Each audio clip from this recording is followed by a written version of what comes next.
un PowerPoint, o sea que vamos viendo acá.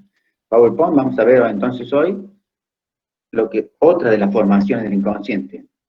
Acuérdense que todo lo que vemos hasta ahora, todo lo que vamos a ver, lo que entra en esta primera parte, en este nivel parcial, es todo lo que es la formación del inconsciente. O sea que hemos visto el inconsciente y sus formaciones, o sea, cómo se expresa el inconsciente. En todo esto ustedes lo ven. ¿Qué es el inconsciente? Y cómo se expresa el inconsciente. ¿Cómo vemos el inconsciente? Con eso trabajamos. Nosotros trabajamos con el inconsciente. El psicoanálisis trabaja con el inconsciente. ¿Qué quiere decir trabajar con el inconsciente? Es que la forma de expresarse el inconsciente.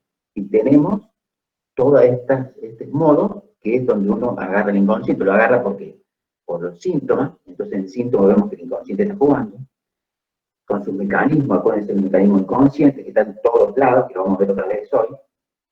Son los mecanismos del inconsciente. Después vemos en los sueños, que es otra forma, en la vía regia del inconsciente, porque vamos directamente, te cuenta el inconsciente.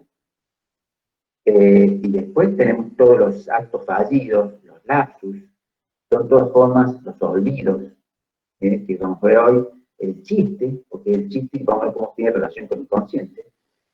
Todo eso es la expresión de cómo el inconsciente, o sea, nosotros nos dedicamos a eso. O sea, el psicoanalista dice, todo lo que uno dice en lo consciente, yo le digo mucho gusto. Pero apenas aparece algo del inconsciente ahí nos metemos. Porque en realidad ahí habla el inconsciente. De eso tratamos. Entonces, hoy vamos a ver el tema de los actos fallidos y de los chistes. Entonces ahora vamos a ver la pantalla.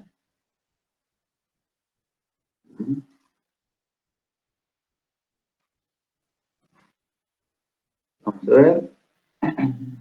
Bien. Bueno, ahora vamos. Vamos a ver. ¿Se ve ahí?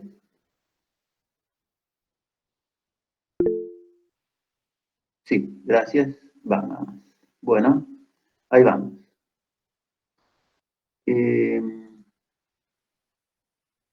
Si quieren, lo hagamos, la otra vez, ayer estaba dando el práctico de psicopato y me decía que puedo hacer la pantalla completa. ¿Ahí lo ven bien o quieren una pantalla completa?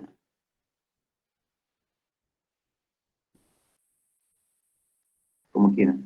Si quieren, si les conviene, el hago completo y si no, así. Ahí está bien, perfecto. Bueno, lo hacemos así, perfecto. Bueno. Los actos fallidos. Ahí empieza en psicopatología de la vida cotidiana. Dice en 1901, estamos en 1901. En 1900 los sueños. Está con todo esto ahora, ¿no? El texto donde estableció agrupamientos de ejemplos que remiten a distintos tipos de olvidos, equivocaciones en la lectura, la escritura y el habla, y el extravío de objetos. Todo esto tiene que ver con el inconsciente.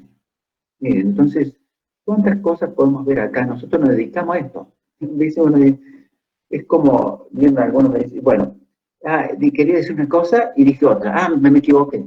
Y bueno, pero ¿qué le voy a decir yo? Si alguien dice, alguien que no tiene nada que ver con el psicoanálisis, pero viene por algún tema particular. ¿Y yo qué le voy a decir?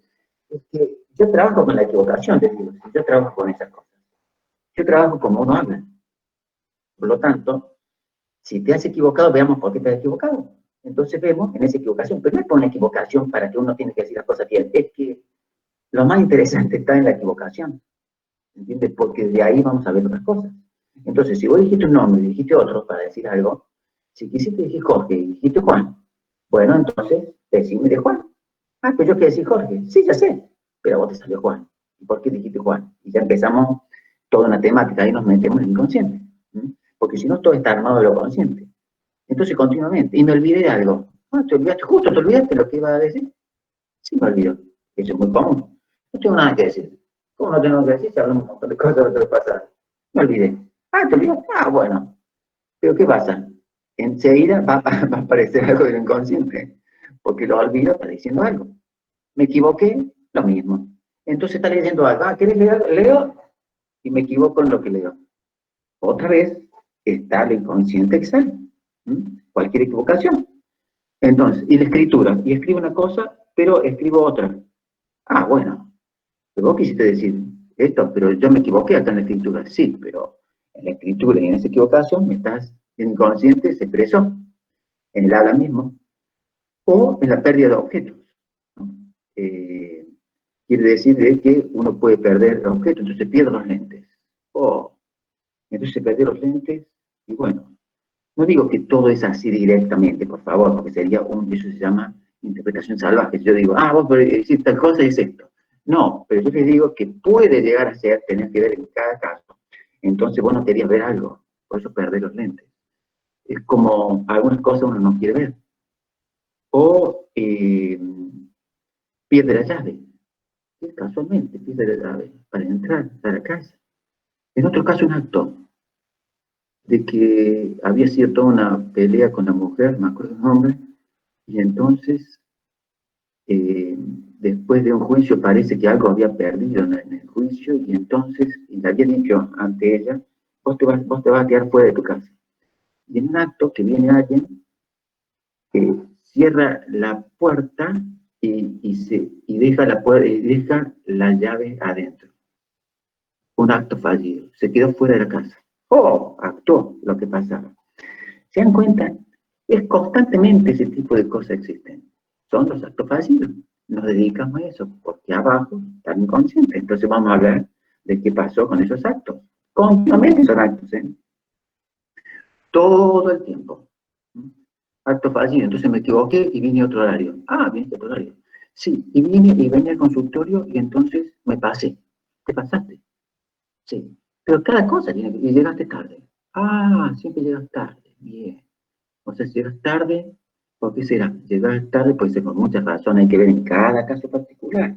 Luego llegaste tarde en tu vida, llegaste tarde porque primero llega tu hermana. Sí, bueno, entonces llego tarde. Entonces, y bueno, y siempre estoy distraído. Distraído, entonces pues, te pasaste, entonces porque estás distraído. Tu vida es distracción, y sí, lo que pasa es que yo siempre estoy distraído y empezamos con otra cosa. Ya, sí, todos trabajamos de esas cosas. ¿Mm? Son todos actos fallidos, está lleno. De hecho, es constantemente, hacemos cóctel con eso. Por eso los ejemplos son por todos lados. Bien. A ver, un segundo, a ver si alguien dijo algo. No, seguimos. Bueno, seguimos. Vamos a otra cosa. Análisis de los fallidos. La primera conclusión que surge del análisis de los fallidos es que son motivadas y están determinadas por motivos inconscientes. Eso está claramente. De lo anterior deriva la idea de que los lapsus, sean del tipo que sean, no ocurren porque sí, sino que tienen causas específicas y que hay un inconsciente donde hay que buscar dichas motivaciones, ¿no? O sea, que está claro que en estos fallidos, en estos lapsus, en estas equivocaciones, en estos olvidos, no es por casualidad. Las cosas no son por casualidad. Los actos no son por casualidad. Los accidentes no son por casualidad. Uno dice, y usted dice, ¿cómo puede ser un accidente? Y tiene accidente el auto. Y es por casualidad. Y se dice, algunos sí. Pues yo estaba parado en un semáforo, me chocan, y yo qué tenía que ver, yo estaba parado. Ahora, yo estaba, ¿y cómo fue el accidente? Ay, mire. Y lo que pasa es que yo me distraje y estaba pensando en tal cosa y no lo vi. Entonces, ¿en qué estabas pensando? Y ahí está otra vez inconsciente. Siempre está así, ¿se entiende? Siempre la distracción y lo que sea tiene que ver actos continuamente que son inconscientes. Entonces, trabajamos constantemente con esas cosas. Por eso uno pregunta, no dejo pasar cualquier cosa de los actos que ha pasado. Porque dice, me pasó tal cosa. Te pasó tal cosa bien. ¿Y cómo fue el tema? Y vas a encontrar que pasaba ahí, en tantas cosas. Y dejé el gas prendido. Y dejé ¿cuántas cosas hay? La puerta abierta. Y dejé no sé qué, constantemente. Cada acto tiene que ver con algo. Lo que pasa es que es difícil verlo así, pero si lo ve en un contexto, todo tiene que ver con esos actos. Bien, eso es otras manifestaciones. Ya estamos viendo otra manifestación del inconsciente de lo que trabajamos continuamente en el consultorio. Formación de compromiso. Otra vez esta formación de compromiso. Acuérdense, ¿se acuerdan que el síntoma es una formación de compromiso? El sueño es una formación de compromiso. Y ahora también los actos fallidos son formación de compromiso. Es como que algo tiene que decirse a partir de un acto, de un síntoma, de un sueño, de un fallido, son formaciones de compromiso. Digo, porque esto puede ir capaz que en la pregunta de parcial, este tipo de cosas, ¿no? Donde están en todos. ¿Por qué una formación de compromiso? ¿Qué significa una formación de compromiso, no? Los fallidos son entonces formaciones de compromiso, formas que adopta lo reprimido, porque tiene que ver con algo reprimido, para ser admitido en lo consciente, en cuya propia formación puede satisfacerse el deseo inconsciente y la exigencia defensiva. Siempre estamos así. ¿No ven? En los sueños pasa lo mismo, en el síntoma pasa lo mismo, en esto pasa lo mismo, y como en el chiste también. Como la cuestión de que hay un deseo inconsciente y una exigencia defensiva. Quiere decir que hay una formación. Es como el inconsciente no sale, salvo, sale de esta manera, medio desfigurado, medio de esta forma como de compromiso entre las dos instancias, porque decir, bueno, sale algo que parece que si alguien no está versado en el tema, lo deja pasar como si nada. Entonces, como que si enseguida dice, me equivoqué, ya está. Vine esto, pero está mal. Eso no deja, si nosotros trabajamos con eso, si no pasa esas cosas, dejamos pasar todo. ¿Entienden? Miren que lo que dejan pasar eso, si trabajamos con el inconsciente, si no trabajamos con el inconsciente, trabajo de otra manera. Pero si trabajamos de esta manera, no hay forma de no trabajar con estas cosas. Por eso es de lo que trabajamos nosotros. El trabajo nuestro. Bien. Vencer la represión. Y ese es un punto. Estamos en el tema de vencer la represión. Freud tomó la temática de los actos fallidos en una serie de conferencias de introducción al psicoanálisis dictadas entre 1915 y 1916. Ahí ya avanzó un poquito, 1915 y 1916. En las que planteó que las operaciones fallidas no son contingencias, sino actos anímicos serios. Son serios porque en realidad a nosotros es una cuestión seria. Los actos están diciendo mucho. De hecho, cualquier acto nos dice algo. Uno puede leer cualquier acto. A ver, le digo. Me acuerdo, un acto de una mamá que está con la hija en la cama y entonces el marido le dice, pero vos al final me dejas fuera porque en el acto haces como cucharita con tu hija. Un acto. Esa cuestión que parecía una cosa que uno dice, pero eso no pasa nada. Y cualquiera diría, pero eso lo hacemos todos. Bien, nada está bien ni mal, pero me está diciendo un acto. Un acto que lógicamente después de un año, 2 años, se termina separando. ¿Por qué? Porque él se termina, se aleja, se va con otra mujer. Porque en realidad en ese acto estaba diciendo que ella eligió a la hija como para hacer cucharita, para decirlo, y yo quedo fuera. Entonces yo quedo fuera de este hombre y se fue. O sea, parece un acto inocente, pero no tiene nada de inocente. Hay que leer los actos. Todos los actos tenemos que leerlos, por eso es que es algo serio. No es que jugamos así nomás, sí, lo podemos reírnos de estas cosas. Pero cada acto que se hace nos está diciendo muchas cosas. De hecho, todo nos dice. Porque lo que rige es el inconsciente. Lo otro, yo ni creo que me dice. Yo lo que leo es inconsciente. Si alguien se equivocó, me está diciendo una equivocación sobre algo, yo le creo la equivocación, ya veo lo que va a venir. ¿Entiendes? Porque esa equivocación me está diciendo otras cosas que están debajo. Todo lo que vamos a decir, mucho gusto, pero vos te equivocaste en eso. Eso que te equivocaste va a salir tarde o temprano, porque está reprimido. Entonces, ¿cuánto puede tardar? 1 mes, 2 meses, 1 año, 2 años, 3 años, pero se va a hacer presente. O sea, le creo más a eso que lo otro. ¿Es serio o no es serio entonces? Bien, no son contingencias, sino actos anímicos serios. Tienen un subsentido y surgen por la acción conjugada de 2 propósitos diversos, a los que sumo que son interpretables, lógicamente son interpretables. Son pequeños indicios de otro proceso psíquico. ¿Sí? ¿Y qué proceso psíquico? Vemos de nuevo la importancia de estos eventos erróneos. Tienen sentido en relación con otros contenidos reprimidos, que lo reprimido es lo que está reprimido justamente por algo que está reprimido.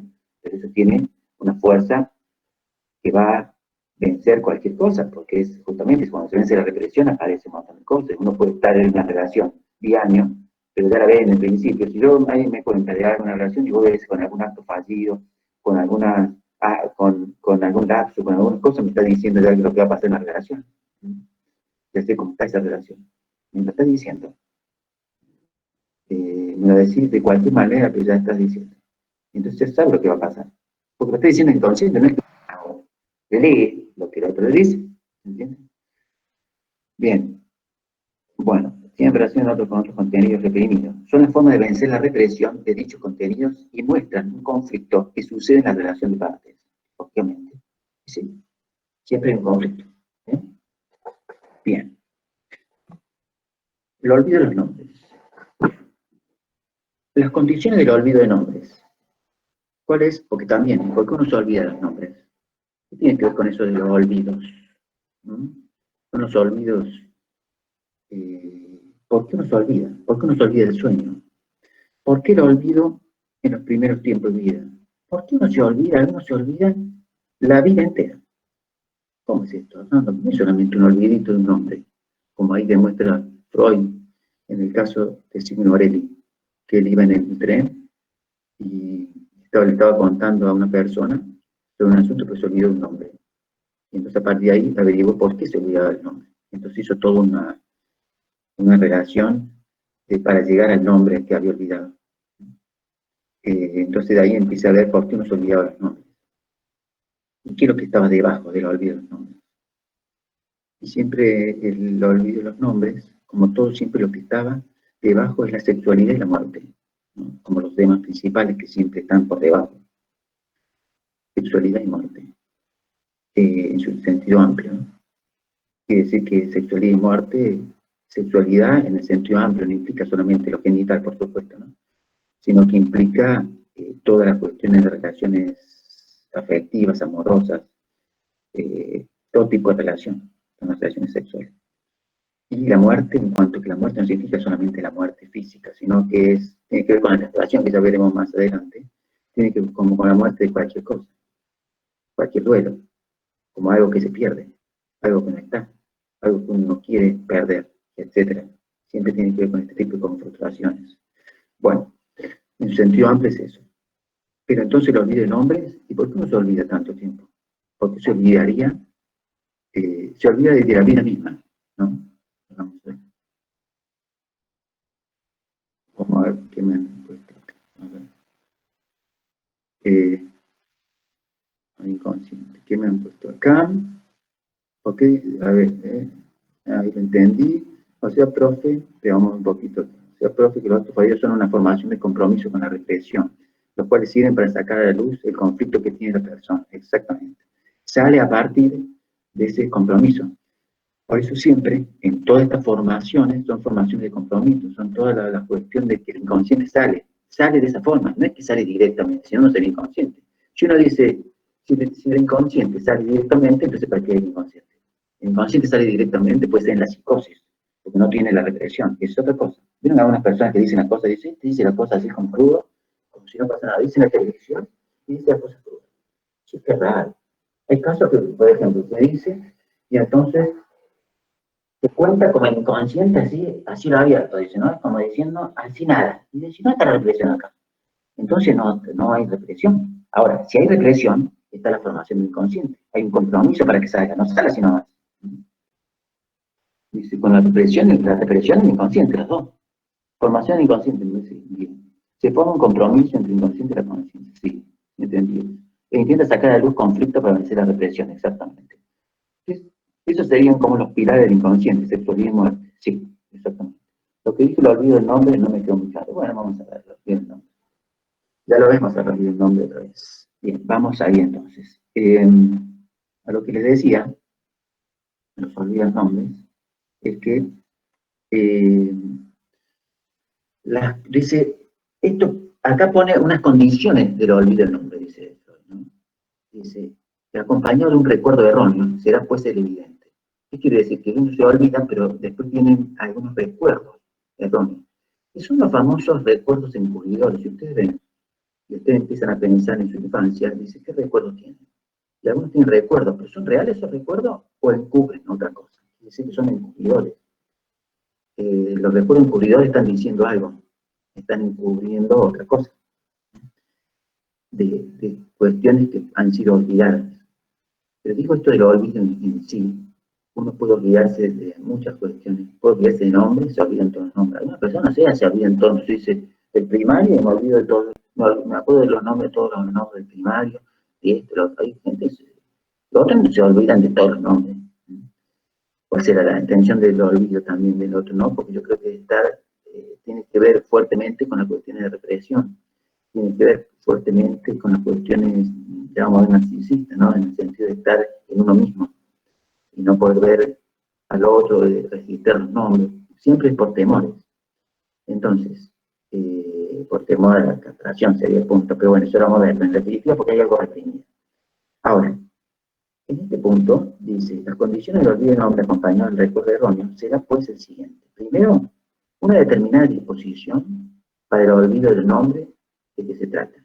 O sea, que hay una disposición en el punto para ese olvido.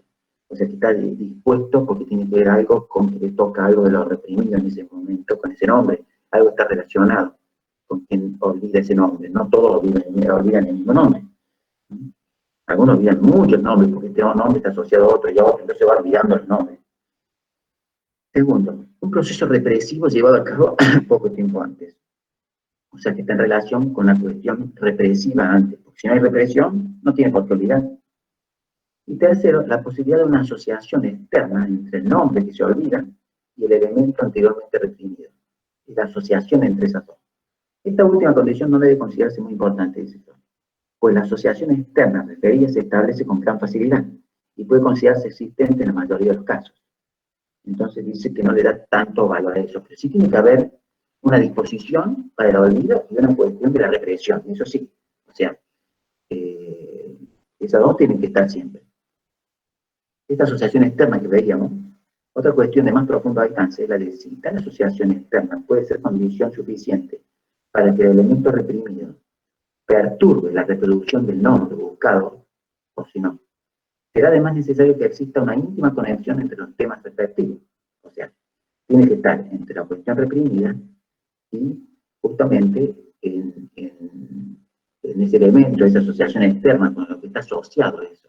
O sea, para poder olvidarlo. Algo que está en relación con la represión siempre, ¿no?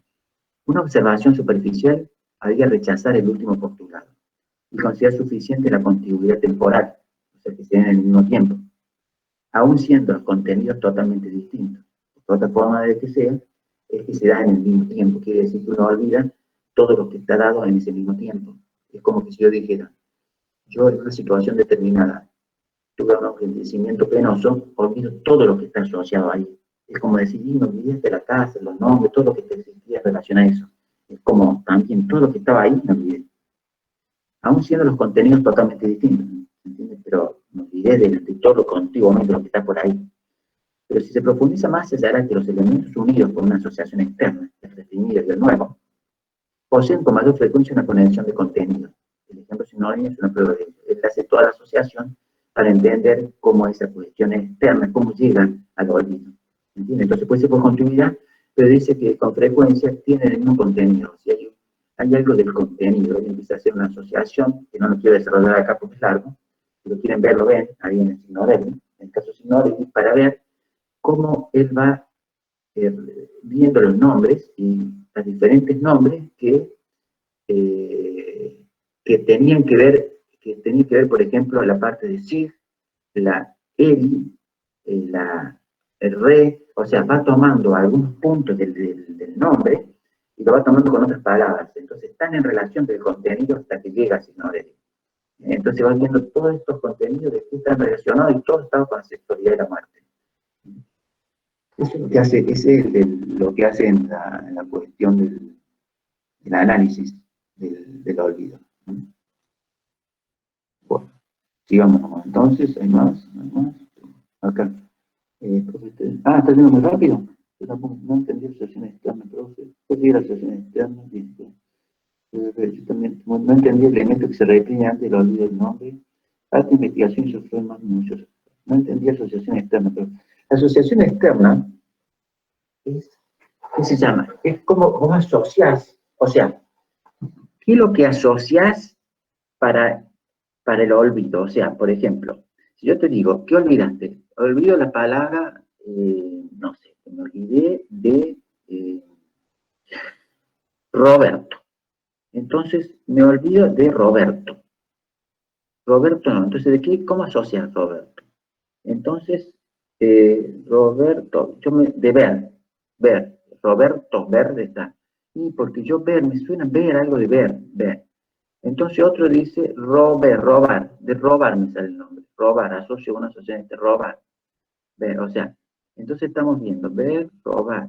Ah, entonces Robert, ¿cómo es el tema? Y entonces pongámosle entonces asocias. Ah, vos viste, entonces, vos te olvidás porque en realidad tuve una situación de robo donde Roberto estaba presente. Ah, Roberto era la cosa, y ahí se te viene. Pongámosle, se lo digo, me surge ahora, pero en realidad la asociación externa con qué está asociado la represión del nombre Roberto. Entonces, ¿con qué? Entonces tiene que ver con el mismo contenido. ¿Mm? Tiene que ver con los puentes, ¿no entendí? Tiene que ver con los puentes lingüísticos. Los puentes lingüísticos, no necesariamente, no, los puentes lingüísticos tienen que ver con el puente que se hace, eso lo veíamos en Elizabeth, con relación a cuando pasa de algo simbólico al cuerpo. Acá no tiene nada que ver, porque acá es el olvido, estamos en representaciones. No tiene que ver con el cuerpo, el puente lingüístico tiene que ver con el cuerpo. Las asociaciones externas serían como los restos diurnos. Bien, bueno, ponele, sí. Bueno, pongámosle, tiene que ver con eso, puede ser, sí. ¿Y por qué se llama externa? Externa porque en realidad está fuera, no es que es algo que aparece por fuera, porque es algo que no es que sea interno, no tiene que ver con algo que él esté pensando, es que aparece algo por fuera, es algo que está asociado externamente, fuera de lo que es el olvido ese. Entonces está asociado con algo, pero tiene el mismo contenido. Si yo veo esto, está fuera, porque es en Venecia, y yo quería decir que era la Verónica, y entonces me viene algo, Venecia, veo Venecia, entiendo. Y bueno, tiene que ver algo externo, no tiene que ver con lo que estoy viendo ahora. La palabra estaría desfigurada, ¿verdad? Totalmente está desfigurada. Entonces, como dijo, con el olvido del nombre, algo de la muerte, me perdí en esa parte. Siempre está en relación, lo que llega es que siempre está en relación con la muerte y la sexualidad.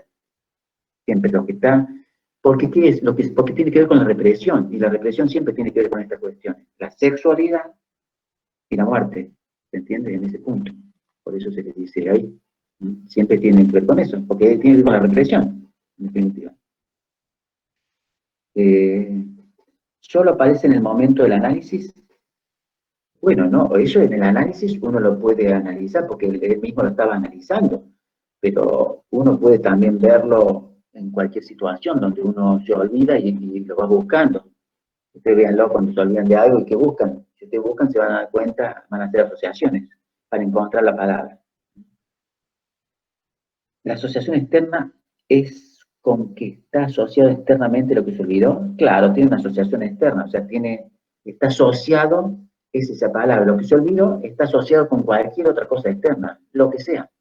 Si yo le digo, a ver, dígame palabra, y no sé, otra cosa que no tiene nada que ver, y le digo, árbol, ¿qué tiene que ver con lo que digo? Árbol, cosas, y si lo unimos, empezamos a encontrar algo que tiene que ver con eso. Están asociados de alguna manera. El inconsciente se manifiesta todo el tiempo, solo que en el psicoanálisis podemos darle el significado exactamente. Sí, exactamente. El inconsciente está todo el tiempo, no descansa, diríamos. Lo que pasa es que, pero el inconsciente no se hace presente si uno no lo trabaja, sino para qué estaría el inconsciente. O sea, el inconsciente está, pero si vos no le das una visión, si vos no le pones, si vos no decís, vamos a trabajar sobre el inconsciente, ¿y qué viene? Si una persona viene, ¿qué sabe que está el inconsciente? Dice, a mí me pasa esto, lo otro, siempre me pasa lo mismo, sufro de esto, lo otro, entonces vamos a trabajar qué está el inconsciente, pero vos le vas a decir, entonces se va a hacer evidente que el inconsciente está. Cuando está en juego, vos ya sabés que hay algo del inconsciente que está en juego. En el capítulo 3 de Historias de Diván se muestran re bien asociaciones externas. Bueno, puede ser, seguramente. Eso es ¿cómo se llama este hombre? Pues bueno, sí, trabajan esas cosas, seguramente, porque hacen asociaciones, lo arman el caso, Bien, sí, exactamente. Profe, todas estas formaciones de compromiso están regidas por los mecanismos de condensación y desplazamiento, muy bien, totalmente, bien, porque son los procesos inconscientes, exactamente, bien. Bueno, ahora vamos a ver totalmente que están, esos son los mecanismos que ahora lo vamos a ver en el chiste. En el chiste lo desarrollé un poco más, pero tiene que ver con todo lo mismo. Ahora vamos a ver el chiste. Todos son formaciones del inconsciente, son formaciones del inconsciente, tienen la misma lógica, es la lógica del inconsciente. Por supuesto que la condensación y el desplazamiento son las que están. Y hay una formación de compromiso siempre. Como en todo lo que vemos, en síntomas, en sueños, todo esto que estamos viendo y lo que vamos a ver ahora de chiste. En el chiste lo desarrollé bastante mejor. Veamos un poquito ahora. Vamos a ver qué tiene que ver con esto. Vamos a ver. El chiste. Bueno, para fijar inicialmente el concepto de chiste, Freud recurre a esta frase de Fischer, llegándolo al concepto de libertad estética. La libertad estética consiste en la observación juguetona de las cosas. La libertad produce el chiste, y el chiste es un simple juego con las ideas. En tal sentido, el chiste actúa como juicio generador del contraste cómico. Bueno, entramos un poco en este punto, ¿no? Este punto, primero, que tiene que ver con algo del juego. Interesante el juego, ¿no? Vieron que el juego, también en el juego se puede ver las manifestaciones del inconsciente. De hecho, no solamente que se puede ver, sino que cuando uno trabaja con niños pequeños, trabaja con el juego. Porque el juego está diciendo lo inconsciente. Esos son trabajos de Melanie Klein, por ejemplo, que trabajaba mucho con niños, y después muchos otros también que siguieron, que trabajan, se llaman con la caja de juego. Y entonces, a través del juego, uno puede ver en los niños pequeños que no pueden hablar o hablan muy poco, no pueden expresar, entonces simbolizan a partir del juego lo que les pasa. Y ahí entonces uno va viendo y le interpreta el juego. Entonces se va armando, a partir de pone palabra a lo que va pasando en el juego. Ese es un poco. Entonces, digo para que vean que en el juego está el inconsciente, y en el juego, en el chiste, las palabras, en el jugar, también el inconsciente se expresa. Tiene que tener cierta libertad, porque el chiste lo que aparece es algo que aparece como, ya lo vamos viendo, como sorpresivo, y que ya vamos a ver lo que aparece, la diferencia en el chiste, lo cómico, el humor. Bien. Desconcierto, que es otra cosa. Se refiere Freud al chiste como antítesis del sentido, que muchas veces aparece en la esencia misma del chiste. El sentido es como decir, si vos te contas un chiste y explícamelo, explícame qué va a explicar el chiste. O sea, ya no tiene chiste. El chiste viene justamente porque desconcierta. Es como un juego de palabras, lo que sea, donde aparece algo que uno no está esperando. Entonces, de esa manera aparece la risa. Entonces, introduce así la idea del desconcierto por la atribución de verdad imposible de reconocer. Porque hay una verdad, que una verdad del inconsciente sería, ¿no? Que no se puede reconocer, entonces sale de esa manera. Por eso es lo desconcertante. Kant habla justamente, el desconcierto constituye una singular cualidad de lo cómico. Pero no podemos engañar sino por un instante. Instante tal vez representado por el tiempo en que permanece el efecto cómico del chiste. O sea, quiere decir que eso es solamente un instante, después ya está, terminó. O sea, después ya no se puede contar otra vez el chiste. No, se terminó el chiste, ya está. Sí, puede ser que un poco ahí, te reís ahí, pero ya no es el desconcierto, ya no es lo mismo. Por eso dura un tiempo, porque ya salió. Y Heyman dice que el efecto del chiste es producido por una sucesión de desconcierto y esclarecimiento.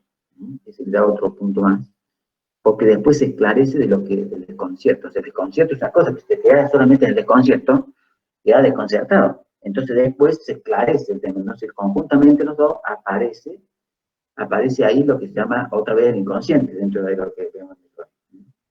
Por eso es desconcertante, porque es algo que no estaba reprimido. Por eso tiene que tener este efecto, si no, no es chiste. Bien.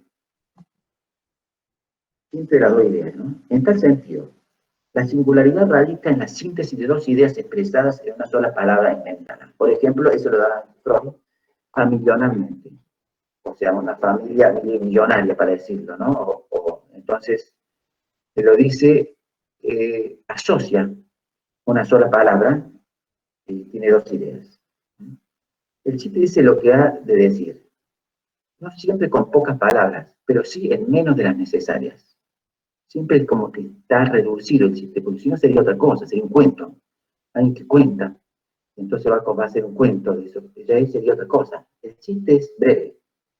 El chiste es porque va a producir con algo de que está resumido, con algo de una síntesis, entonces produce algo que sale, que justamente se desconcierta, ¿no? Puede también decir todo lo que se propone silenciándolo totalmente, ¿no? Con pocas cosas uno puede decir y puede producir el efecto del chiste, ¿no? Bien, a ver, vemos si hay alguna pregunta por dudas. Bien. Esto.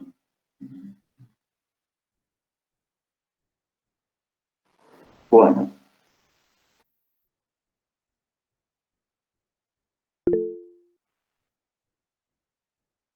¿Puedo ir más lento? Ah, no entendí lo último. No, puedo ir más lento. Puedo ir más lento. Voy más lento. Lo último, ¿a qué se refería esto? A ver. Bueno, diríamos, entonces, para que haya chiste, el chiste tiene que ver, como veíamos antes, el desconcierto, por un lado, ¿no? Desconcierto, quiere decir que es algo que a uno lo desconcierta, no puede ser algo que vos ya si vos lo prevés, ¿y qué chiste va a haber? Yo te digo, el chiste va a ser tal cosa, ¿y qué chiste va a ser? O sea, el chiste es cuando yo digo algo sorpresivo que ustedes no se lo están esperando, entonces por eso es sorpresivo, es algo que deja justamente, ¿por qué? Lo que produce la raíz es algo de lo cual uno no lo tenía preparado.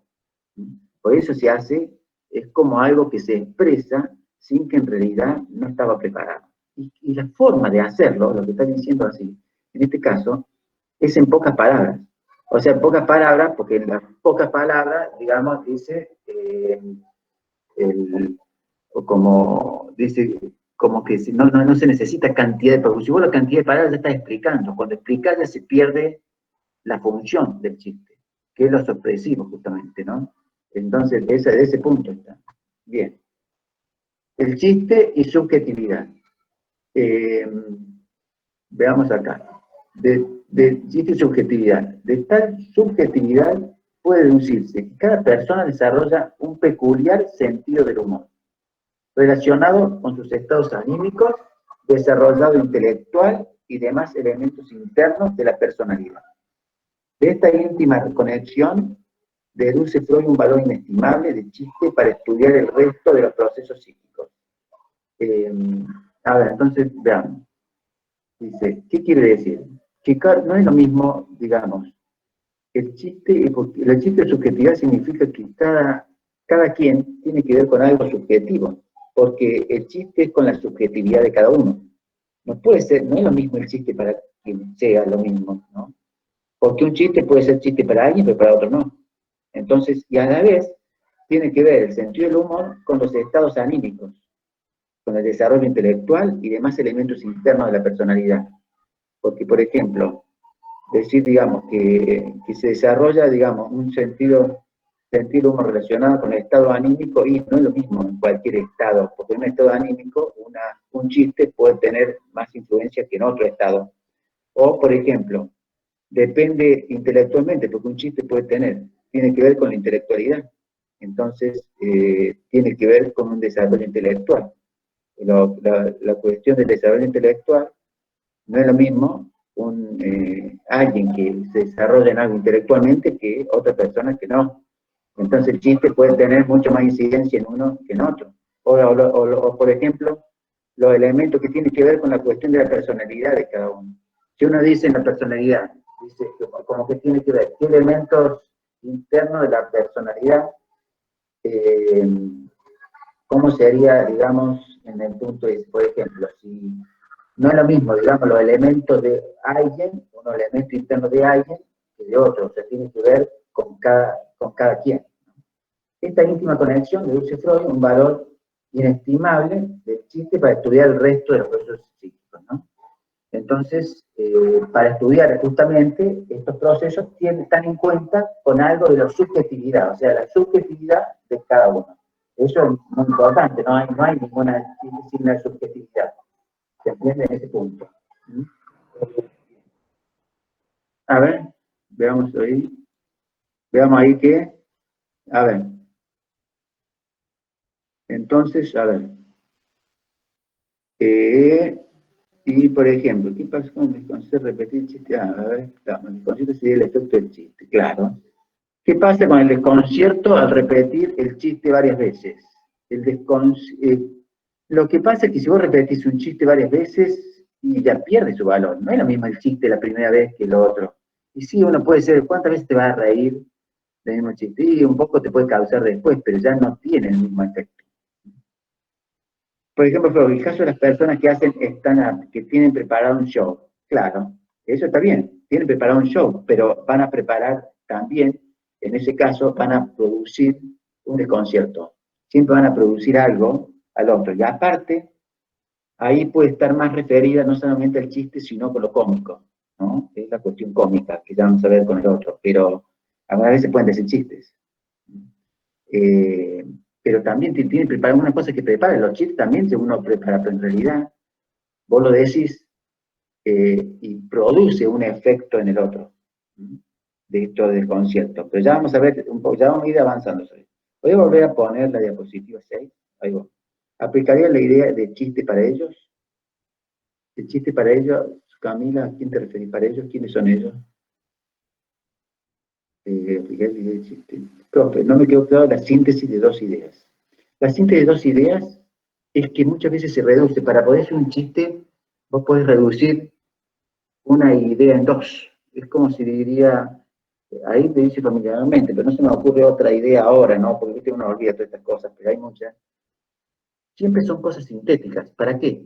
Para que pueda salir en inconsciente, la cuestión es lo más sintético posible, la menor cantidad de palabras posible. Porque si vos lo explicás en muchas palabras, y pierde el efecto, pero cuando vos lo decís de esa manera, el efecto es diferente porque sale sorpresivamente, es algo que se crea sorpresivamente en ese punto. Entonces vos unís dos palabras, qué sé yo, a ver, no sé qué. A ver, perdón, espera, mira, me sale una que me puede graciosa. En vez de decir que esto es más, puede ser también un lapsus, pero bueno, también puede ser un chiste, en este caso, porque tiene las dos connotaciones. En vez de decir psicología, alguien dijo sí lo cogían. No es lo mismo. Psicología o sí lo cogía. O se le cambió el lo por co y sí lo cogía. Y se le escapó. Es gracioso, ven que una misma palabra tiene dos significados, pero ya podemos decir si lo cogía, que ya que quería, lo quería coger. Y bueno, la cuestión, y ahí empezamos con otra cosa, pero en realidad tiene que ver con que en ese caso produce un chiste. Puede producir un chiste o no, pero para alguien puede producir un chiste. ¿Se entiende en ese punto? Eso ahí ven, en una palabra ya estás diciendo varias cosas y sale el chiste. Entonces, puedo corroborar mi interpretación.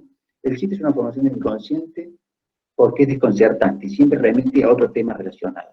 El chiste está investido porque el primer impacto es descortante y luego viene la claridad, exactamente, ¿sí? Siento que en el chiste Freud se le complica el pedo, jaja, y dice cosas que no muy novedosas. No, dice muchas cosas interesantes, no sé si no, acá salen muchas cosas, vamos a ver, pero todavía recién empezamos, ¿eh? Pero es interesante, ya van a ver, porque no es al pedo, vamos a ver, porque hay una cosa del chiste, es muy interesante el tema del chiste. Después se llama el chiste y su relación con el inconsciente.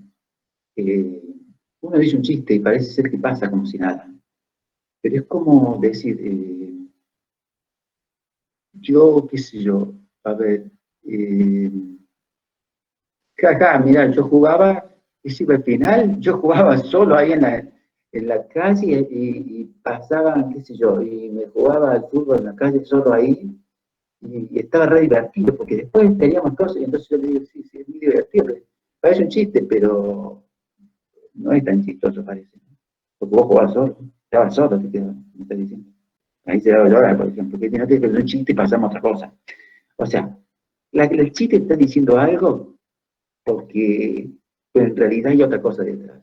Ustedes lo van a ver muchos humoristas, que después se mueve la influencia del humor, que hacen chistes, y que tienen una cuestión depresiva muy grande. Muchos casos hay, y se terminan suicidando en muchos casos también. El payaso, o tantas otras cosas que hay por detrás también, ¿no?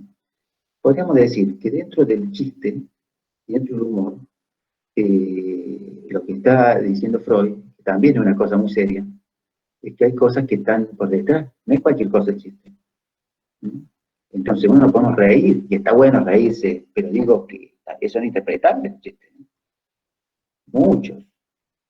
La merencena, por ejemplo, síntesis 2 y 10, meriendicena, por ejemplo, muy bien, exactamente. Es graciosa la merencena. Está bueno, exactamente, muy bien. Entonces, para esta formación de compromiso se necesita un otro, está dirigido a un otro. Ya lo vamos a ver en el chiste, siempre está dirigido a un otro. Sí. Amigobio, muy bien. Síntesis de idea, exactamente. Amigobio, media gracioso, muy bien. Así, perfecto. Necesita de otro, en la risa. Muy bien, ya vamos a ver a eso, muy bien. ¿El desconcierto se produce en mí o en el otro? Muy buena pregunta, en el otro.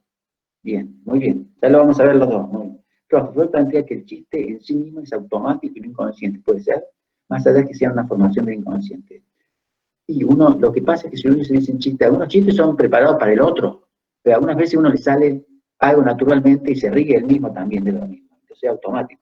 Sí, pero siempre es, más allá de una formación del inconsciente. Ese chiste en sí mismo es automático y no inconsciente, puede ser. Puede ser que automático, pero muchas veces puede ser inconsciente también. Las dos cosas puede ser preparado o no. Una vez mi cuñado estaba subiendo una tele por la escalera y era muy pesada. Y quiso pedir ayuda al hijo que se llamaba Agustín y gritó, ayudín. Genial. Está genial. Te hace reír, ¿entendés? Ayudín, está buenísimo. Entonces, puso las dos cosas en juego. Dice, venite Agustín y que ayude. Exactamente, está genial. Muy bueno, muy bueno. Ese es de lo que estamos hablando, sí. Muy bueno, profe. En el otro, Marte.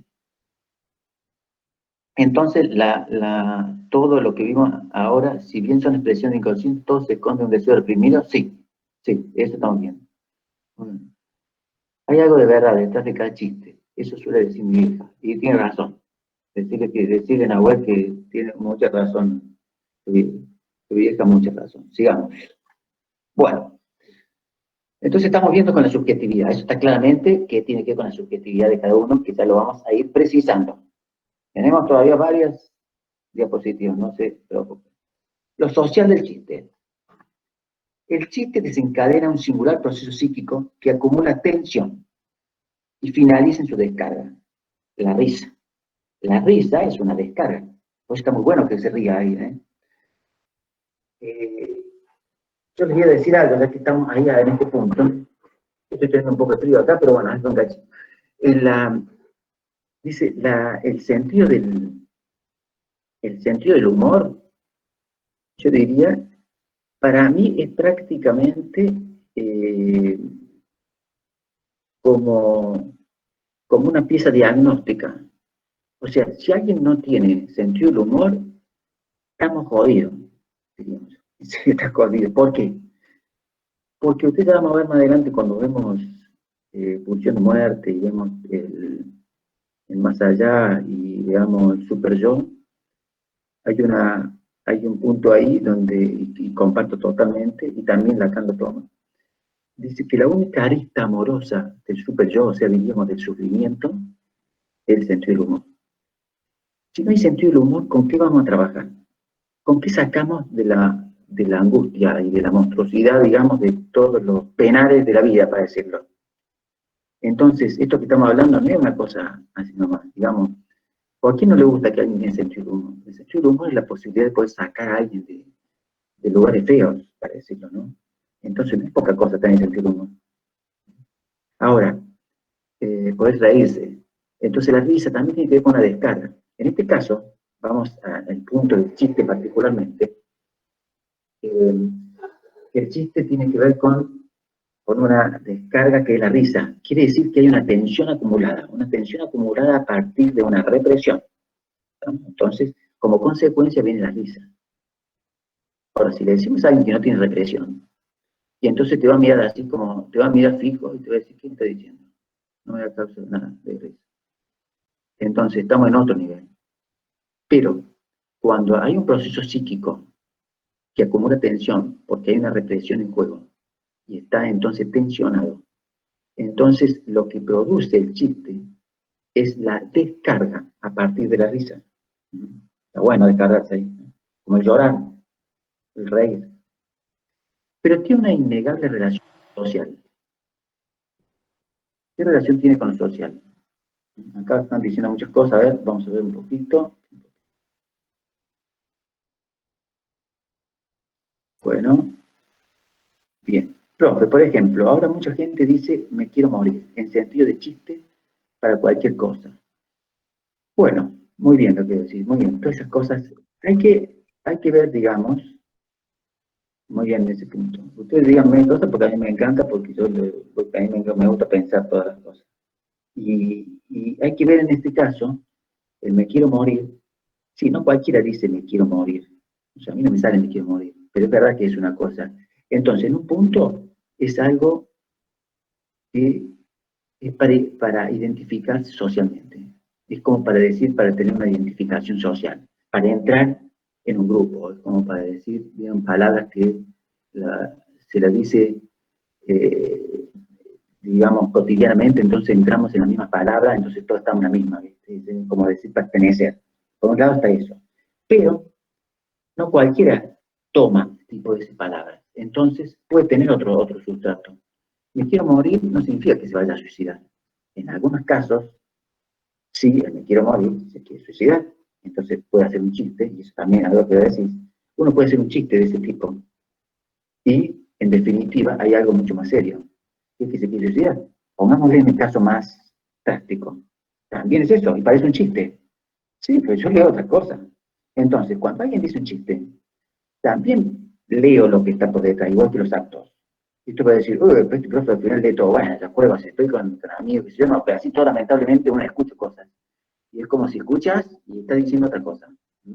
Entonces, porque el inconsciente, como escuchas el inconsciente, que yo uno tiene entrenamiento, entonces escuchas y dices, ¿qué está diciendo tanto? Oh, entonces, también lo que voy a decir, me quiero morir, tenés que ver qué está por detrás, porque si alguien lo dice tantas veces, y me quiero morir puede ser como una expresión de no aguantar ciertas cosas, también no es que se quiera morir, pero como morirse puede ser, significar, quiero terminar con esto, no aguanto esto, me quiero morir con respecto a tal cosa, no significa la muerte en sí, o sea, puede significar algo de frustración, ¿entendés? Siempre tiene algo que ver, entonces es un chiste, pero se llama su relación con lo inconsciente.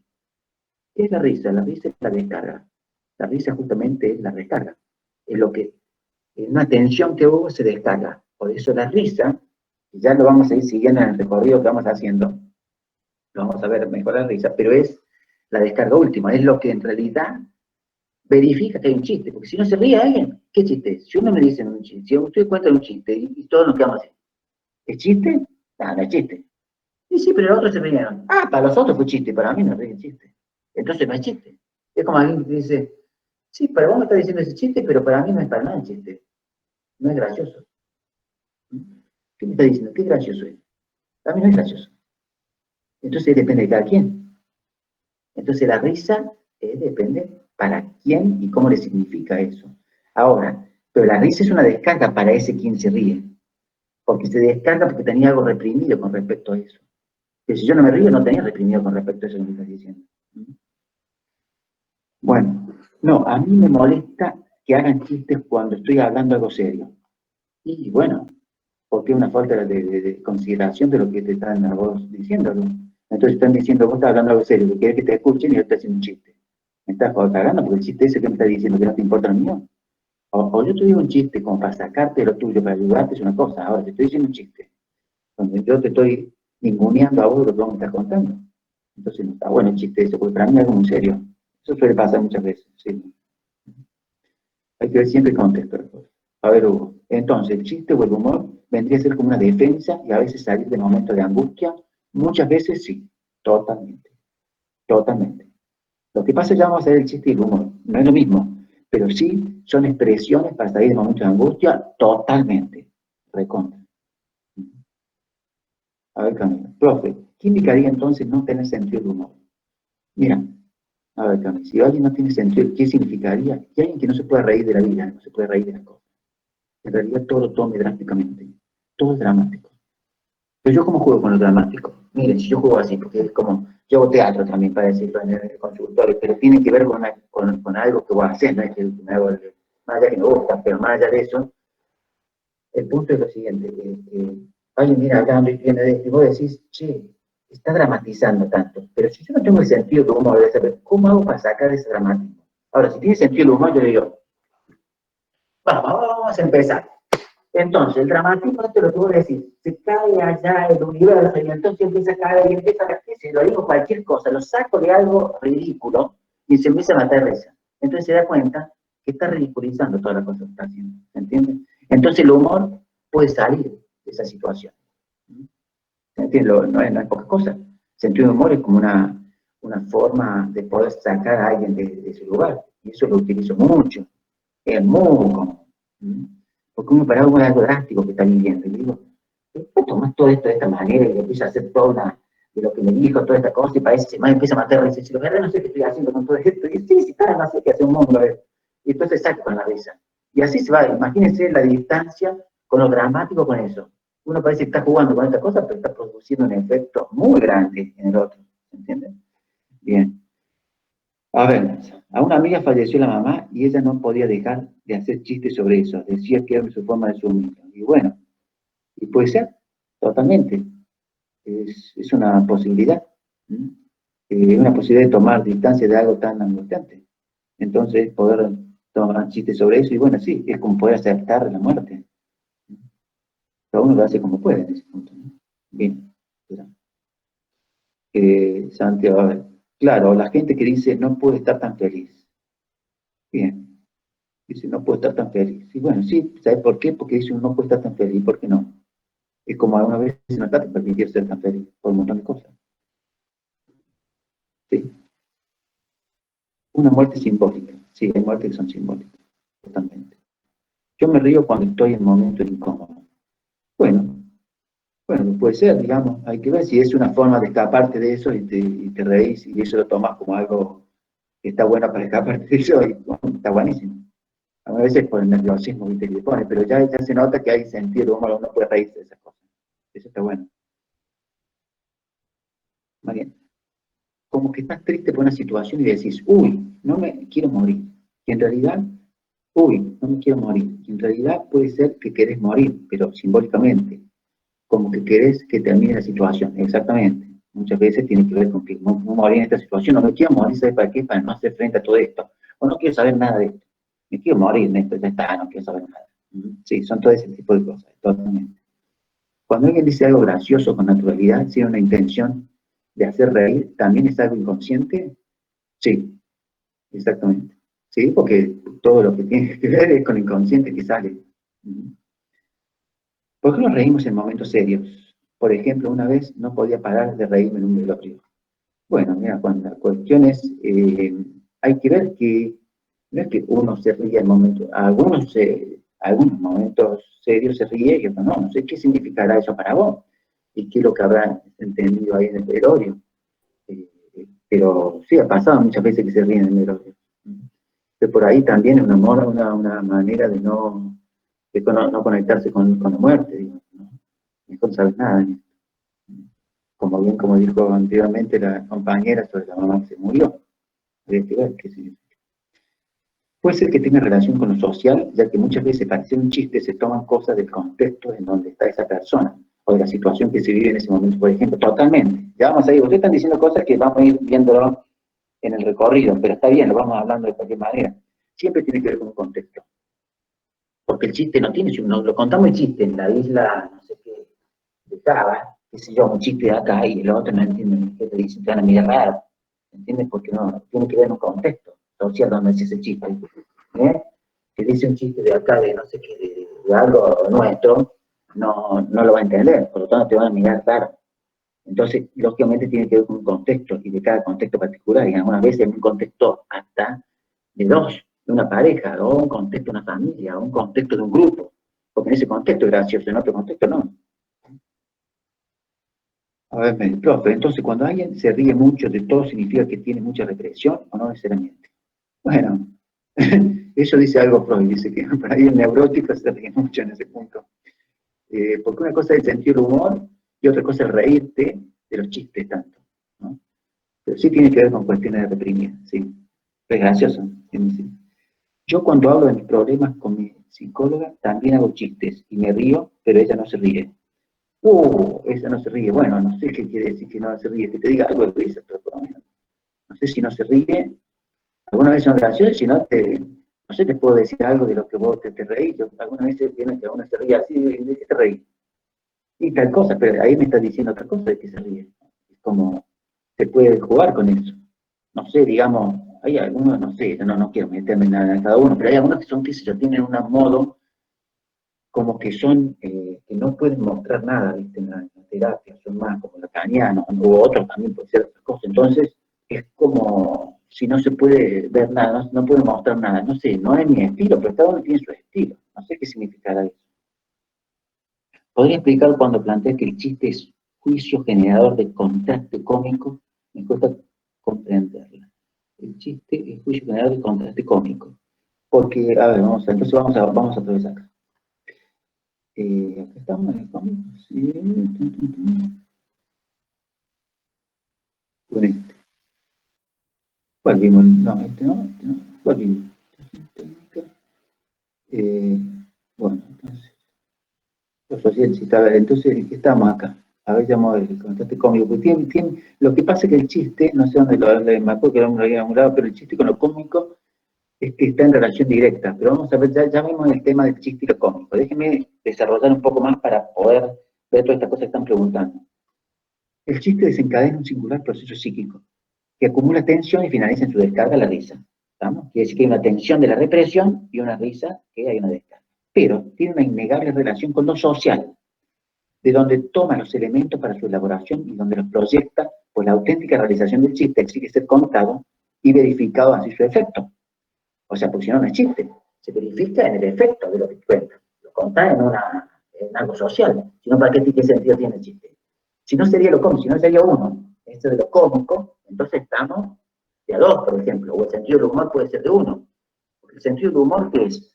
El sentido del humor es poderse reír de uno mismo. Y ese es el punto importante. Lo cómico tiene que ver de a dos. Y el chiste tiene que ver de a tres. Pero vamos a ver. Pero el sentido del humor es que uno tiene humor de reírse de uno. Porque ese es el punto, es poder reírse de uno mismo. Y por eso digo que tiene que tener sentido del humor, no tanto el chiste en sí mismo, porque no es lo mismo que el que dice chiste, el que tiene sentido del humor. El sentido del humor es que uno se ríe de sus propias cosas. Entonces vos te reís, yo te digo una cosa y vos te reís de las cosas que haces. Ese es el sentido del humor, alguien tiene humor, y uno se mata risa en ese punto. Y vos lo mirás nomás y se te mata risa porque cuando vos tenés, por ejemplo, vos empezás, qué sé yo, ya empieza, digamos, a hacerse la cabeza con algo, yo lo vas mirando, hay cada uno con los gestos que uno quiere, entonces vos lo mirás, raro, yo soy medio teatrero, pero a propósito, y entonces empiezo a mirar y se empieza a dar cuenta, y entonces empieza a reírse. Y si la verdad ya estoy entrando en lo mismo, sí, ya está, porque ya sabe que entra en una cuestión que no tiene, ya es una cuestión de hacerse la cabeza en ese punto. Entonces, después trabajamos sobre eso. En realidad, hay sentido del humor ahí, ¿se entiende? Entonces se puede salir rápidamente con el sentido del humor, eso está bueno. Pero veamos un poquito, entonces el chiste necesita ser contado, necesita una cuestión social el chiste. El chiste justamente tiene a diferencia de lo cómico y del humor en sí mismo, que lo cómico se vale, digamos, el chiste se vale de lo cómico, ¿entiendes? Pero el chiste tiene una cuestión social. Y aquí tal vez la lógica de las palabras de Freud. Puede decir, debe también tenerse en cuenta el singular y casi fascinador encanto que el chiste posee en nuestra sociedad.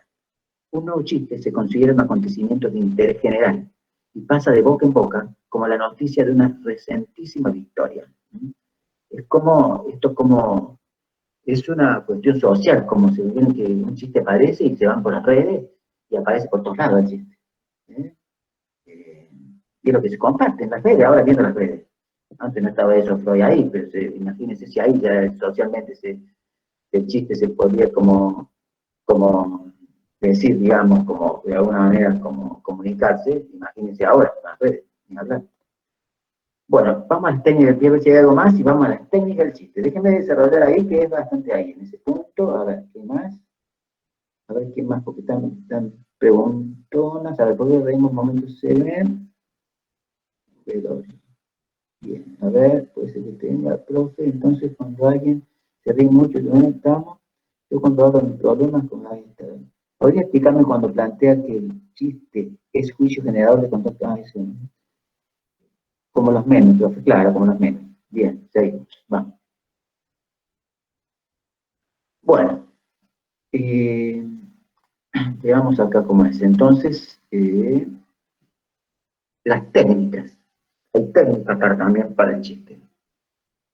El repaso que Freud realiza sobre las diferentes técnicas le permite afirmar que en gran medida la naturaleza de un chiste depende más de la técnica utilizada que del propio contenido. O sea, la técnica y el contenido del chiste. Pero el mismo análisis de las técnicas no nos permite encontrar la explicación de por qué un chiste provoca placer, risa, hilaridad o indiferencia, si no es en relación a procesos psíquicos inconscientes. ¿Entiende? O sea, la técnica es interesante, la técnica del chiste. Es como qué técnica utilizar para ser chistoso. Entonces alguien que se dedica a los chistes tiene ciertas técnicas, pero va a tener la risa o lo que va a provocar en ese tercero, va a provocar este placer, la risa, la indiferencia, lo que sea, en relación a los procesos psíquicos inconscientes. En este sentido, los procesos de condensación con formación de sustitutivos parecen estar en la raíz de todos los chistes. El nódulo de la técnica del chiste verbal. Esto que justamente que se sustituye, es una condensación con formación de sustitutos, se sustituye por otra cosa, condensa, acuérdense la condensación que veíamos en los sueños, como la asociación, el desplazamiento, la representación directa, que a su vez son los mismos que nos orientan en el proceso de formación de los sueños. Son los mismos, acuérdense que todo lo que forma un chiste, forma un sueño, pues son las formaciones del inconsciente. Tenganlo presente que todo lo que estamos hablando son formaciones inconscientes.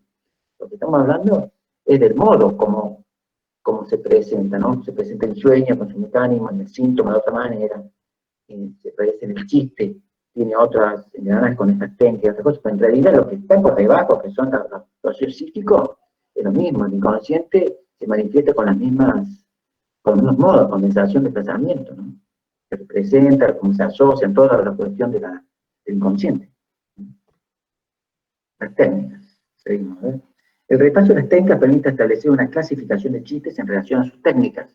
Hay chistes que están en relación a sus técnicas, que son los inocentes, tendenciosos, de desplazamiento, errores intelectuales, verbales y gestuales, ironías, retruécanos, silogismos, metáforas.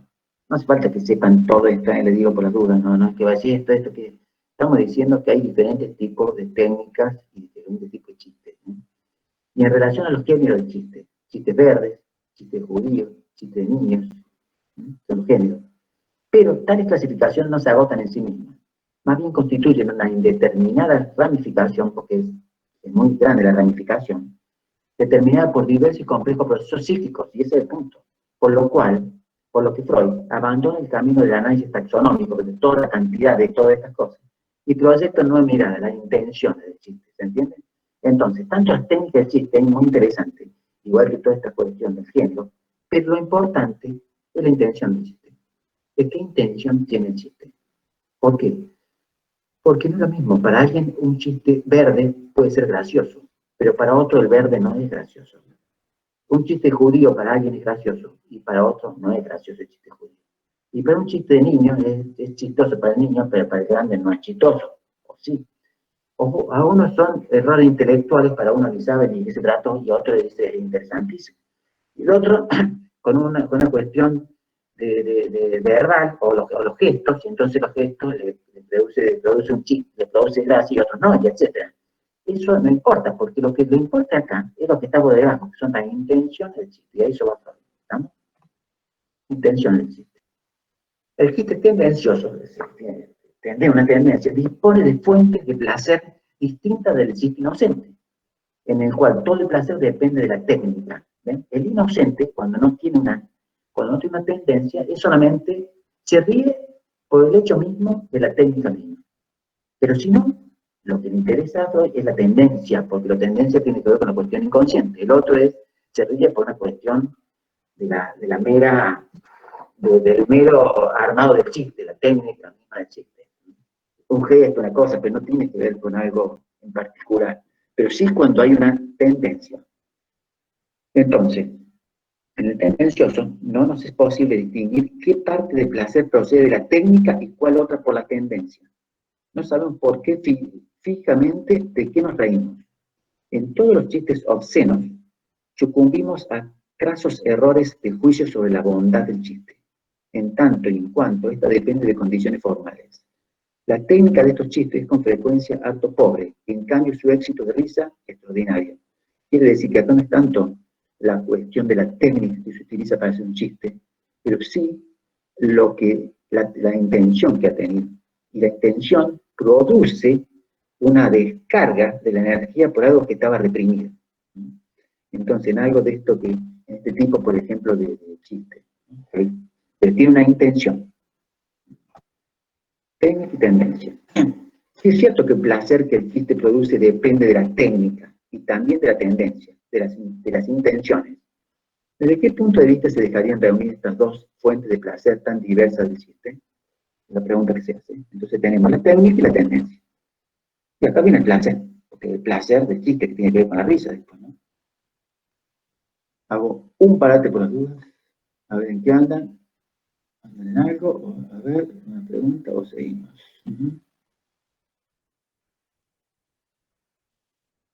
Bien, entonces, veamos si entonces una persona dice un chiste, por ejemplo, en terapia, y el analista comienza a investigar qué hay detrás de eso. Puede terminar generando angustia en quien lo dijo a causa de haberse adentrado en ideas inconscientes totalmente. Sí, Martín, así es. Muchas veces pasa, no significa que siempre pasa, pero si no puede ser otra cosa, puede ser angustia o otra cosa. ¿Sí? Profe, puede volver a la diapositiva 13. Ya ni sé cuál es la 13, pero ya vemos, después a ver la diapositiva, ya, a ver manera de ver. O sea, que unen varias representaciones en un chiste, sí. Yo entiendo la tendencia. La tendencia es la intención que tiene el chiste. Yo te quiero decir, la intención tiene que ver con una cuestión obscena, la intención tiene que ver con una cuestión agresiva, la intención tiene que ver con una tendencia del chiste. Es la intención que tiene el chiste. La intención, si yo te quiero producir algo a vos, porque vos sos reprimida, entonces te digo algo obsceno, es para que tenga una intención, producirte algo a vos. Por eso hablo de la obscena, porque está con toda la sexualidad ahí. O te puedo producir algo con una intención. ¿Se entiende? Entonces es tendencioso el chiste. La tendencia sería la intención, sí. O sea que Freud no clasificó los chistes y empezó a clasificar en ese punto, pero no lo más importante, sino lo importante es lo que está debajo. No es tan importante eso, lo dejó en pos de la tendencia para ver lo que está, porque no importa tanto la clasificación nosográfica, taxonómica del chiste, sino de qué venía por debajo. No entender la técnica y la tendencia. La técnica es de cómo está hecho, con qué técnica está hecha el chiste, cuál es la técnica utilizada. Es como si fuese alguien que se dedica a hacer chistes, tiene una técnica para utilizarlo. La tendencia es la intención que tiene el chiste, lo puede decir cualquiera, lo puede decir un chico con una intención, porque es la intención. Va hacia algo, tiene una intención de provocar algo. ¿Puede ser la tendencia, profe? Parece que la tendencia, ¿cómo sería la lógica del significante? La lógica del significante, ¿por qué trajeron esto? Porque acá también tiene una lógica de significante, sí, pero no estamos hablando mucho de lógica de significante, pero bueno, no sé, no dije nada del significante ahí, ¿no? Tendencia en el sentido de que el chiste tiene algo, tiene una intención, exactamente. La intención es consciente, la intención es consciente en cuanto a lo que uno va a hacer el chiste, ¿sí? ¿Sí? Ya entendí, gracias, pero bueno, perfecto. Vamos a ver, ahí me dijo esto. A ver, no sé si, bueno, si quedó algo ahí, tienen varias preguntas, veamos. El chiste tendencioso, que tiene una tendencia, surge el placer ante la satisfacción de una tendencia, de una intención. De una intención que sin el chiste hubiese permanecido incumplida, ¿se entiende? El chiste lo que va a provocar es que el placer de la satisfacción está reprimida, y entonces te hago un chiste para que saque la represión. Es como decir, en una situación, podemos ver con lo sexual, entonces uno está reprimido porque no, qué sé yo, alguien no quiere tener relación a lo que sea. Si hago un chiste en relación a lo sexual, y entonces tengo una intención de que se ría alguien, y entonces se afloje para reírse sobre lo que estaba reprimido, para decirlo en un punto, ¿no? Entonces vos tenés una intención de producir algo. Y entonces lo que va a producir es algo que estaba contenido, se produce en la satisfacción de un placer, entonces se ríe. Porque se estaba incumplido, no estaba cumplido y se cumple. A partir del chiste se cumple. Debemos distinguir dos casos. El más sencillo es aquel en el que a la satisfacción de la tendencia, de la intención, se opone un obstáculo exterior que es eludido por el chiste. En este caso suele carecer de la facultad para producir un intenso efecto hilarante. En el segundo caso, no es un obstáculo externo, sino interno el que se pone a la directa satisfacción de la tendencia. La aportación de placer es en este caso mayor. Acá, el obstáculo, ¿qué quiere decir? El obstáculo puede ser algo que aparece afuera, no internamente, para que el chiste no se dé. Entonces, pero en el caso del interno, lo interno tiene que ver con la represión, tiene que ver con la cuestión psíquica de cada uno. Entonces, es como una, ¿cómo se llama?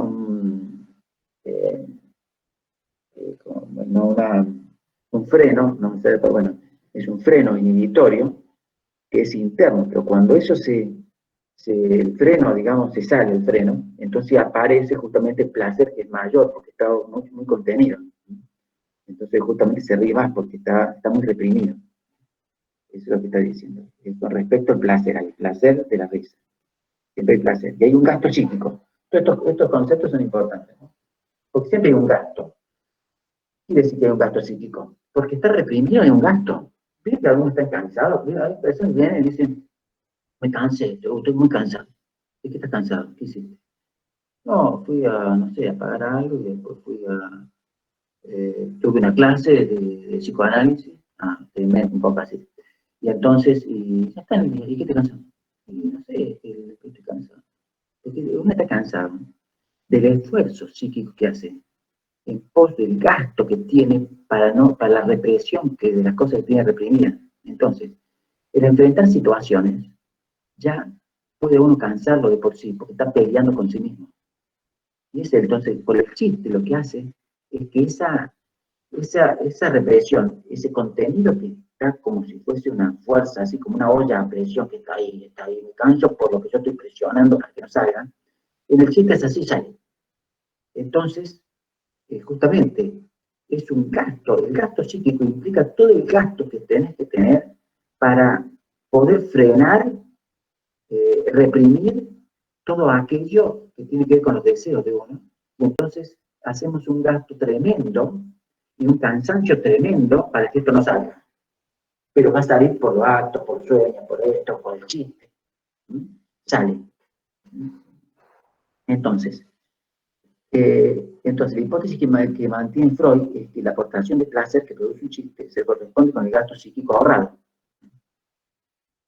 El concepto de gasto psíquico nos aproxima a la esencia misma del chiste.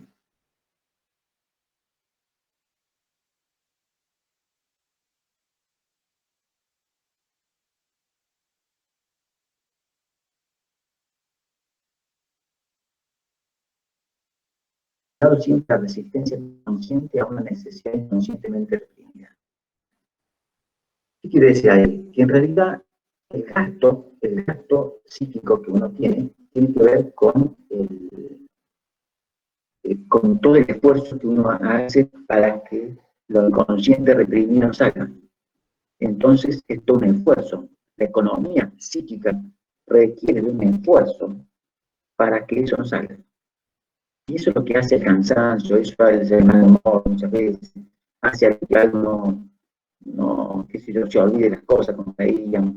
Es todo un esfuerzo muchas veces.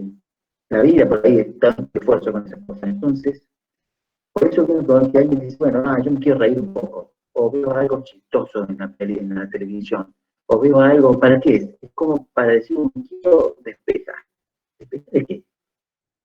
Despejar de todo el gasto y de las cosas que uno está pensando, y reprimir, de los problemas que uno se hace y toda la cosa, y digamos, y que uno, todo lo que hace en la cabeza, todo el gasto psíquico que tenés.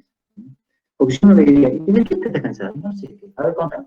No sé, porque tengo que presentar la materia, me dijiste que lo estudiaste. Sí, no, pero lo que pasa es que yo pienso que no sé qué, un montón de cosas que me pensar que un gasto. Cuando uno me dice, la verdad, no estoy estudiando, ahí está, termina.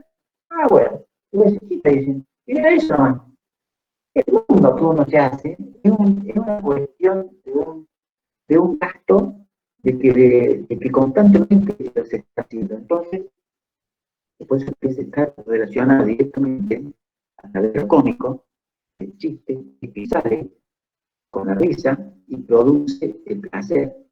Y justamente es como que se ahorra un gasto psíquico, que el gasto de tener reprimido todo ese punto. Entonces, a partir de eso es como si os agarra, ya no estoy con este gasto psíquico, todo esto está pensando. Me reí. Por eso digo el sentido del humor y el chiste, cómo lo saca uno. ¿Entiendes? Bien. A ver si hay algo más. Entonces, si además, puedo volver al dispositivo de placer, a ver si puede tener 5 poder. Pues compacta. Está puesto en unidad 5, pero lógica es significante. Bien. Está perfecto. Bueno, sí, porque ¿saben por qué la lógica significante tiene que ver? Claro, que se trata de lo olvido de los sueños. Por eso es la lógica significante. Es como ese veíamos, yo lo vi de otra manera, pero sí es más lacanino, y es para ver el tema del, del olvido del signo y sobre todo. Bien, bueno. Si eso sería para más largo, eso vamos a ver si tenemos tiempo en eso. De cualquier manera, podemos ver la próxima, si hacemos preguntas. Bien. ¿Cómo vamos acá? Entonces, el gasto ciclo de chiste no sería la fuerza que se hace para vencer la presión. Sí, muy bien. El gasto psíquico, claro, el gasto psíquico sería justamente, tiene que ver con la represión, sí, la fuerza, muy bien. Porque entonces el chiste hace que la represión salga, por ende, no hay gasto psíquico, muy bien. En otras palabras, el chiste genera un gasto psíquico, muy bien. Sí, exactamente, exactamente. El gasto psíquico entonces se produce por querer guardar lo reprimido, obviamente por no guardar lo reprimido, es decir, el chiste lo saca, sí. El enfrentar situaciones en general, situaciones que generan angustia, por ejemplo, puede cansarse, totalmente se siente cansado, el que está deprimido, el que está angustiado, el que está reprimido, el que está cansado, se cansa. Algunas veces se cansa y no siente nada, pero está cansado por todo el gasto psíquico. Puede estar en la cama, en el frente, de hecho, cansado. ¿Y qué hiciste? No, me levanté a las 11, a las 12, hice la clase de, no sé, de día, la clase de psicoanálisis, y después no sé qué, me tiré a la cama, dormí, hice no sé qué, y estoy recansado. ¿Y te cansó también? Sí, que te cansa el gasto psíquico, todas las cosas que estás pensando, no, en sí mismo, no te cansa, la realidad. A ver, el gasto psíquico se corresponde con el esfuerzo de reprimir, muy bien, sí, sí. Y que no estén relacionadas con reprimir, sino justamente con enfrentar cosas. Sí, pero sí, con enfrentar cosas está la represión en juego siempre, ese es el punto. Por eso te cansas, porque está esto, si tú dices eso, no con enfrentar cosas que serían las cosas de la vida, no sería mucho, no tendría que gasto. El chiste como manifestación inconsciente es el propio chiste, ¿no? Porque yo puedo hacer un chiste a alguien y no le causa gracia. Hasta tal vez le causa displacer y le genera más resistencia. ¿Es así? Entonces, sí, es así. Seguimos con eso. Sí, seguimos. Muy bien. Bueno, seguimos entonces. Vamos. Lo conocido y lo actual. Un nuevo grupo de medios técnicos del chiste es ya constituido para que nos ofrecen algo ya conocido, allí donde esperamos hallar algo nuevo. Eh, Este reencuentro con algo conocido es un extremo placiente. El conocido en él un placer de ahorro y tributo al ahorro del gasto psíquico. Conoce de lo conocido. Pero también, no obstante, la actualidad y la novedad parece ser un factor también determinante, como lo demuestra el interés añadido que presenta un chiste referido a un tema que por su actualidad o novedad capta más fácilmente el interés de quien escucha. O sea, está diciendo que lo conocido en sí mismo, que uno ve lo conocido y se puede producir algo allá, digamos, un reencuentro, y eso también es presente, pero lo actual también, eso está diciendo. El placer en el juego, esto lo hemos visto en el juego, la tesis de Freud es que obedeciendo a sus instintos, es interesante en el juego, porque el juego es muy importante, jugar, sería muy importante que el adulto pueda jugar, porque parece que el juego es de los niños, no, los niños tienen que dar una lección, que pueden jugar, el adulto tendría que poder jugar, estaría muy bueno. El juego no significa que se vaya a jugar con las muñecas, los autitos. Implica que juegue la vida. Y la vida también es un juego. El ganar también es un juego. Eso es lo único, ¿no? Un juego entre dos. Hay que enseñarle de cómo se juega. Porque en realidad es un juego. Y poder jugar está bueno, digamos, cuando uno dice ser un niño está bueno. Eso no quiere decir que no tenga una obligación, todo lo que implica ser grande, pero eso es un niño, es poder jugar. Está bueno. Yo digo esto para tener el placer del juego. La tesis de Freud es que obedeciendo sus instintos, los niños se encuentran placer en el juego, de ejercitar sus facultades utilizando palabras e ideas que en este momento escapan al uso consciente y racional que todavía no han logrado. En este ejercicio se descubre el sujeto infantil, efecto del placer surgido de la repetición de lo análogo y del reencuentro de lo conocido, que demuestran inesperados ahorros de gasto psíquico. Otra vez con el gasto psíquico. No es de admirar que estos efectos de placer impulsan a la niña a dedicarse con entusiasmo a su juego, sin tener en cuenta la significación de las palabras y la coherencia de la frase. Así pues, el primer grado preliminar del chiste, sería el juego con palabras e ideas, motivado por determinados efectos pacientes del ahorro. Este es el primer grado, pues se lo está diciendo porque está poniendo en la misma línea del juego, el juego donde no le ponemos lo racional y todas las palabras, tantas cosas que entrenan el jugar mismo. Entonces, dice que el primer orden es poder jugar con las palabras. El chiste y el juego están en la misma línea. Es el primer punto, ¿no? Es lo placentero y que se puede ahorrar de placer. Porque es un poco burlar al inconsciente, como el niño hace. La chanza. Ante el proceso anteriormente descrito, se constituye lo que Freud llama el segundo grado preliminar del chiste. La chanza. Broma o dicho porque una persona se burla de otra sin malignidad.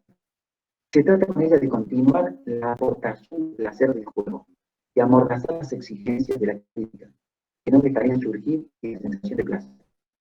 A diferencia del juego, de la libre combinación de palabras, la chanza implica una elaboración de sentimiento. Es una exigencia del chiste, con el comparte, dice Freud, los mismos medios técnicos, de tal modo que los usos del lenguaje no establecen diferencias entre chanza y chiste. O sea, quiere decir que está el juego, la primera parte, el juego con las palabras, y después la chanza, ¿no? Que tiene un sentido para elaborar el chiste. El juicio crítico. Si el chiste nos hace reír, es establecido en nosotros la disposición favorable a la crítica. Según progresa en su discurso, una vez más todavía se nota que por más que esclarecemos las técnicas, los tipos, las intenciones y las incoherencias del chiste, siguen escapando a nuestro análisis las respuestas profundas a las cuestiones fundamentales. ¿Por qué reímos y por qué reír nos causa placer? ¿De qué nos reímos? ¿Y dónde reside el poder psíquico de la risa? Todavía estamos buscando a partir de todo esto, más profundamente, a buscar otra cosa más. Manifestación. La risa constituye una suerte de complicidad, porque nadie rechaza el placer, sino al contrario. Aquello que produce placer es comúnmente aceptado, por lo que el chiste queda reconocido como un factor de poder psíquico que se señala en 4 manifestaciones: desnudadora, hostil, cínica y escéptica. No cabe duda de que el chiste ha escogido el camino más eficaz psicológicamente. Quiere decir que si se va al placer, el chiste es una fuerza importantísima. También en cualquier lugar, el chiste. La posibilidad de entrar, usted lo ven por todos lados, están los chistes, o como dicen los memes, o los cómicos, es el modo de poder que el placer, como que uno necesita sacar el placer de alguna manera. Entonces, pero acá tiene manifestaciones, ¿no? Puede ser algo que es desnudadora, puede ser algo con lo sexual, desnudadora, puede ser hostil, algo de lo hostil, cínica o escéptica, una forma de manifestarse. El proceso, ¿cómo es el proceso entonces que se forma el chiste? El chiste comienza con un juego dedicado a extraer placer libre empleo de palabras y ideas. Es el juego, ¿se acuerdan de la primera parte de cómo se forma el chiste? Luego, en cuanto al robustecimiento de la razón rechaza, como parte, porque solamente el juego con las palabras, y como disparado aquel en el que intervienen las ideas, se transforma en chanza, para conservar esta fuente de placer, y poder conquistar nuevo placer por medio de la liberación del disparate. Entonces, estamos en un primer proceso de juego, después la chanza, con un sentido, con algo disparatado. Como chiste propiamente dicho, aún exento de toda tendencia, pero su ayuda a las ideas y las favorece contra los ataques de juicio crítico. O sea, la idea justamente es la tendencia, ¿se acuerdan que veíamos? Entonces, aún exento de toda tendencia, todavía estamos ahí en el juego, la chanza, pero ahora viene la tendencia. Presta su ayuda a las ideas y las favorece contra los ataques de juicio crítico, bajo el juicio crítico. Actividad en la que se sirve del principio de la confusión de la fuente del placer. Por último, entra al servicio de importantes tendencias, chiste tendencioso, que luchan contra la represión y se consagra a suprimir obstáculos interiores conforme al principio del placer primero. Bien,